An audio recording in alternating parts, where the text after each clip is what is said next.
the NFC West and taking a look how the division shook out last year. 49ers falling apart, especially down the stretch, losing 4 in a row to end at 6 and 11. Cardinals a surprising 8 and 9. Seattle and the Rams tie at 10 and 7, but the Rams getting the tiebreaker and heading to the playoffs last year where they did win a playoff game and they gave the Eagles hell in the next round more than just about anybody. In the division, 4 and 2 apiece for Seattle and the Rams. San Francisco 1 and 5, Arizona 3 and 3. Just a very down year for the 49ers and a very up year for pretty much everybody else. But go from the bottom to the top. We'll go and give my predictions for this one now. I have Seattle at 6 and 11 at the bottom. There's a lot of things I like about that team, but there's even more I dislike. I think they downgraded a quarterback substantially. We'll see how Sam Darnold bounces back. I mean, I know he's great with Minnesota, but I like what Minnesota has a lot more than what Seattle has as a whole. They need to not let him get assaulted and see ghosts, which has not been their forte the last few years. Defensively, I think they're well on their way. Love JSN as the feature target. Don't know how Cooper Cup fits in there necessarily. Love K9. Need him to stay healthy. That's the main thing. There's just some questions with Seattle. I think they had a little bit of some downgrades, which I have some concerns about. So I have them at the bottom at 6 and 11, and what I think will also be a good division. Next up, the Rams at 9 and 8. When I first did these picks, I wasn't 100% sure about this. Now with Matthew Stafford and that back injury, the epidural, I feel I almost don't know if it'll hit 9 at this point. I'm very concerned about that. Stafford is an old 37, a senior citizen 37 with how much abuse he took in Detroit, especially. Like he's 37 going on 87. Mhm. Injuries have plagued him a lot. The back is also another one, especially for a quarterback. You're getting blindsided, you're getting hit. That really worries me. I do think last year they started 1 and 5 or 1 and 4 before they cranked it up with Puka and Cooper getting healthy and everyone else in the division kind of imploding and not getting going down the stretch. And Seattle's 3 and 6 at home last year. I don't think that's necessarily going to replicate. So we're going to say the Rams at 9 and 8. Slightly above them is the Cardinals also at 9 and 8. Both teams going 4 and 2 in the division, by the way, with Seattle going 1 and 5. I think the Cardinals get a tiebreaker. Love the fact that they got Will Johnson in the second round to be your corner in a Gannon defense. Love the Walter Nolan pick in the first round. I love what they're doing defensively. They got a lot of young talent in there. Marvin Harrison Jr. I think is going to be even better in year two. Trey McBride's going to get more than 2 touchdowns before the month of December. Kyler Murray, another year removed from that injury, I think will be a little bit better. James Conner just refuses to go down, and I think Trey Benson gets involved, and the offensive line's a touch better. They made some good additions throughout the offseason, which means at the top, I do have the 49ers bouncing back. I do have them going 12 and 5. I think defensively, having Robert Saleh back is going to be a huge addition. I do have them going 3 and 3 in the division, weirdly enough, though. So I do think the Cardinals will be better in division at 4 and 2, and same with the Rams. But the 49ers will have their answers elsewhere.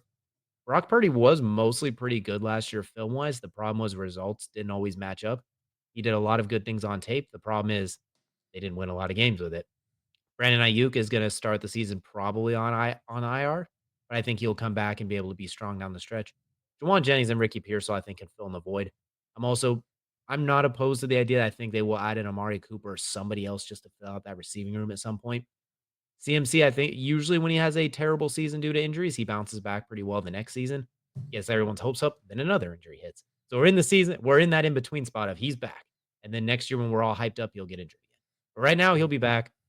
George Kittle, the offensive line still worries me a little bit, but I think schematically wise, they'll still be able to figure out enough. Defensively, they're going to be way better. Last year, they're like 28th.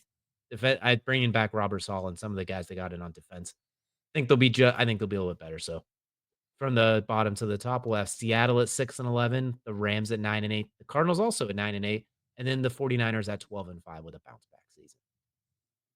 Okay. I don't hate it, man. I really don't.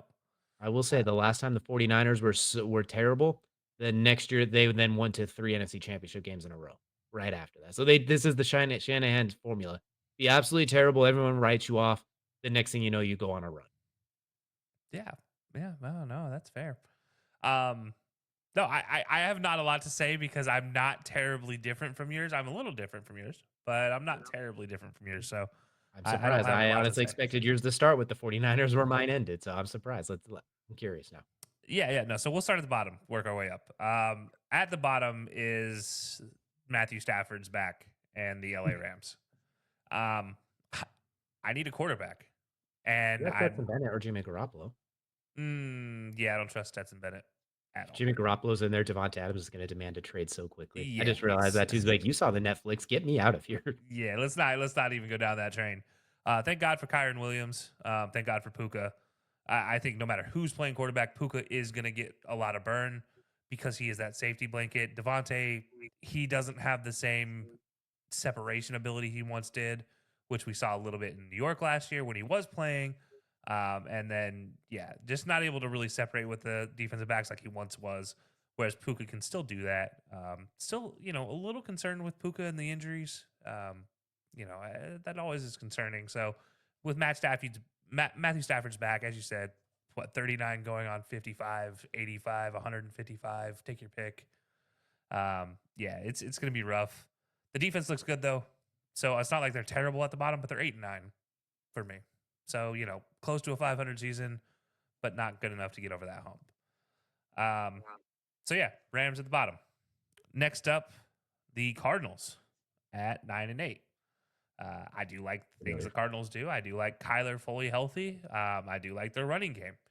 I don't hate their defense. I think there's a lot of positives building with the Cardinals. I think Marvin Harrison looks better, stronger, faster, whatever analogy they always talk about going into training camp looks real with Marvin Harrison. Where like you're looking at pictures like that dude's photoshopped.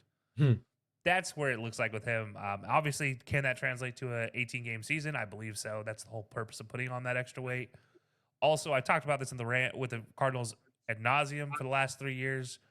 If the offensive line is healthy, Kyler will be fine. It's always been when that offensive line is not healthy, Kyler looks like a small child running away from grown men. And that's not necessarily a short joke. That's literally how it looks. But it kind of is a short joke. But no, I think the Cardinals have a lot going for them. It's just a matter of making it work and staying healthy. So I'm not totally sold they stay healthy all season, but I think stays healthy enough to get to 9-8. And they do have Darius Robinson coming back from injury, who didn't even really get a rookie season last year. So I think that's gonna be a big plus too. Exactly. So moving up one more spot, the Seahawks. 10-7 is where I have the Seahawks. It is because I love K9. It is because I love the addition of Cooper Kupp. Because the last time we saw Cooper Kupp in the state of Washington playing football, he was the best receiver in the world. And I'm talking college football. He loves that state and playing football. He has always been, even when playing with the Rams, he has always been good when playing in Seattle. There's not been very many games in Seattle where you can say he was not the best player on the field for the Rams. So I think playing in Seattle, playing in front of his hometown, or close to hometown, I think is a perfect fit for him. I do like him mixed with Sam Darnold and Jackson JSN. I think those three are a very interesting matchup for opponents. Like Sam Darnold's a wild card. You're either going to get the best football you've ever watched, or you're going to get somebody seeing ghosts, and you're going to be like, oh no. But I think the seeing ghosts is going to be less this year because those two tackles for the Seahawks are so good. They're young, they're talented, and they're going to be fully healthy this year. I think that's a big plus. And I think there's no questions about coaching anymore with this team. You have your answers. You know what your next step forward is. There was times last year where I thought Pete Carroll was just going to walk out the door, or whatever they wanted to do was going to happen. And obviously this year with Pete not being there, it's like it makes sense. This is the Seahawks. This is a brand new Seahawks franchise again, and we're going to see what they can do. But I like the defensive pieces. I think there's a lot of talent there in the DB room. If they can stay healthy, it makes a lot of people should be intimidated. Those DBs match up pretty well with most receivers, as long as healthy. That's the concern. And then DJ, I am copy and pasting your list here. 12-5, 49ers, number one. Because of the same reasons we just talked about. When the 49ers are bad one year, the next year they're good. When CMC is hurt one year, the next year he's healthy. When George Kittle has an off year, the next year he's good.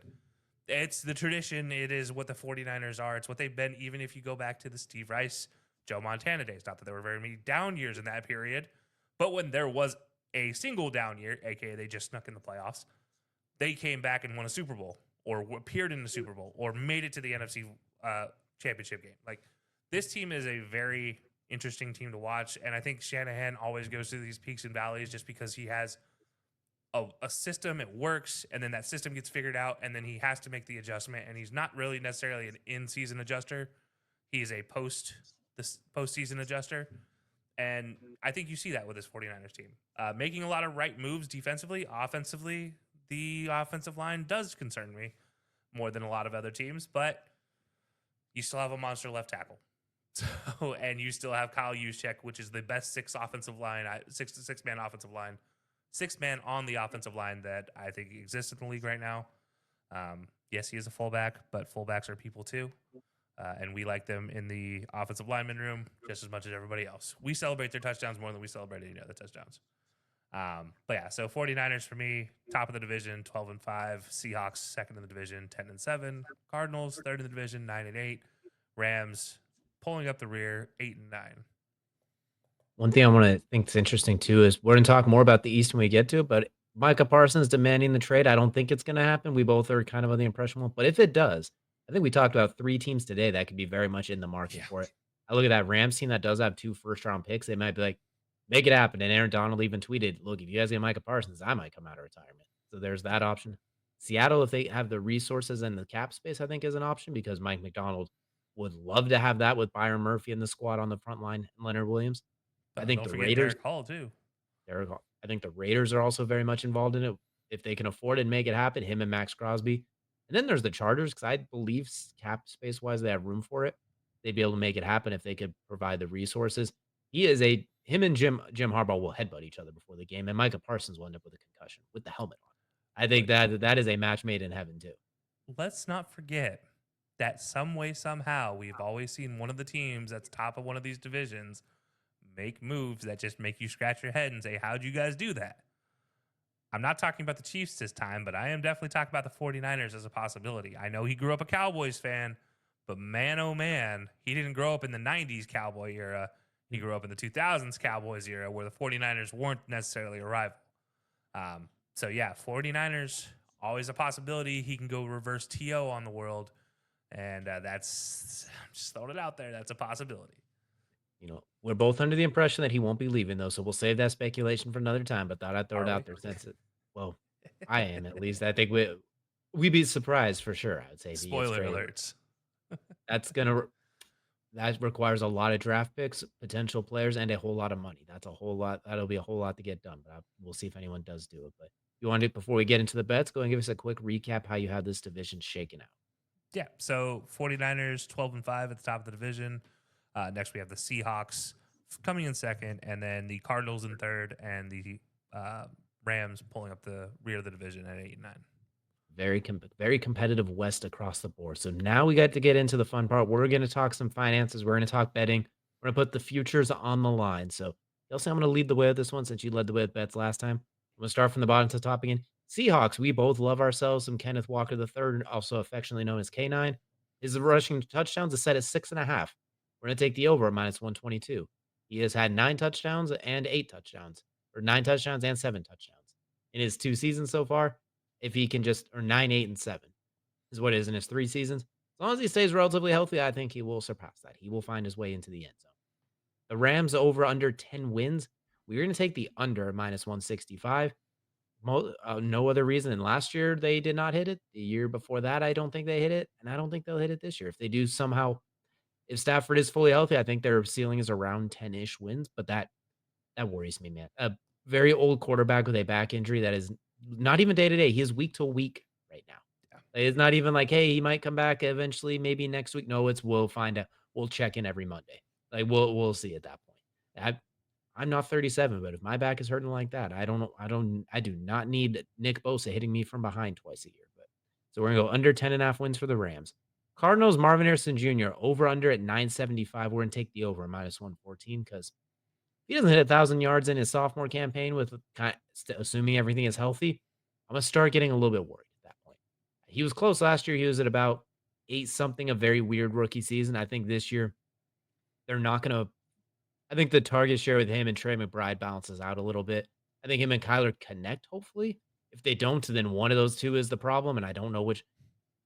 With Marvin Harrison Jr.'s skill set, it feels like he has to hit 1,000 yards this year. So we're gonna go over 975 for -114. Then the 49ers over under 9.5 wins at -180 since we both have them clearing 10 wins. -9.5 at over 9.5 at -180 feels like a very safe bet. for a 49ers team that I don't think is gonna go 0-4 down the stretch and go 1-5 in the division again. So I feel pretty comfortable with that bet for sure. Okay. I you know what? I like them. I think those are safe, relatively safe bets. The They're all Rams about one, 50 odds. I think with Rams, it's like you look at it as a well, as long as Matthew Stafford stays on the questionable list, this is a very safe option to not go over. But yeah, otherwise, fully Mhm. healthy, the Rams offense should be good enough. But with If they're Stafford being questionable, I don't know. if they're fully healthy and we get the best Matthew Stafford, I think they will win 10 games, have the division clinched, and then week 18 they will sit everybody like they do the last few years because their team. Sean McVay very much believes in it. Sit them if you can, like he did last year when they just had the tiebreaker over Seattle. They still sat everybody that last week. So Yeah. it's tough though. If they're fully healthy, that could be a very dangerous offense. That's for sure. Yeah, yeah. So, but hey, that's a perfect segue into my bets here because, as I said, I'm going to start at the bottom here as well. The Rams. Now, I did originally have Stafford rounds, but the back injury, so that pivoted to Puka, Hmm. 8+ touchdowns at Ooh, plus 170 odds. So, career not really high. a touchdown. Yeah, not really a touchdown guy in his career so far, but he's had to share with Cooper Cup. I just talked about Devontae not having that extra step. Despite Devontae's ability to get open in the red zone, I think it's going to be Puka this year that's going to get the majority lion's share of those touchdown opportunities. So I'm going on a whim here, which the betting odds say I'm not going too far out on a limb with plus 170 odds to get 8+ touchdowns in the season. So yeah, we'll see how that goes. Um, Next up, Arizona. Now, this is one that I think if you've watched any of our shows talking about fantasy football and my opinion on kickers and how kickers are people too, you'll understand this pick. I'm also giving a shout out to our boy, Zach Kyleman, who often had our kicking prop bets when we would do our old Sunday show. And in that honor, I'm going with the Arizona Cardinals to have 1+ field goal good or one so to score 1+ field goal in every regular season game plus 1800 odds. Ooh, okay. With that offense, hey, I mean, yeah, they might fizzle out, but there's a kicker there and they're in a dome half the season. So I feel pretty comfortable with that opportunity. So yeah, give me a shot with that. Why not? Don't hate it. Don't hate it. Now, the longest odds of these two divisions is my next one. The Seattle Seahawks. You mentioned K9, his touchdowns. 9 touchdowns, 8 touchdowns in his career so far. Well, he's going to play a big part in this one, and that is the Seahawks to score 1+ rushing touchdown in every regular season game this season. Plus 16,000 odds. This is the longest one of the group. This is one I say be very Might be careful with. the If you decide to do it, please bet responsibly. Don't bet might be anything the you don't. longest one of the series at this point. Yeah, I mean, really, good it luck will be. having that. It is one of those season specials. But you know what? I've been nothing more than a person who always has those long shots, is the best way to put it. The coin flip, if you will. This could go really good or this could go really bad.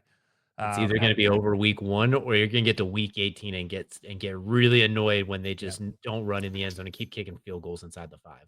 But look, hey, we talked about this before the show. Between Charbonnet and K9, I feel like there's a great opportunity between just those two.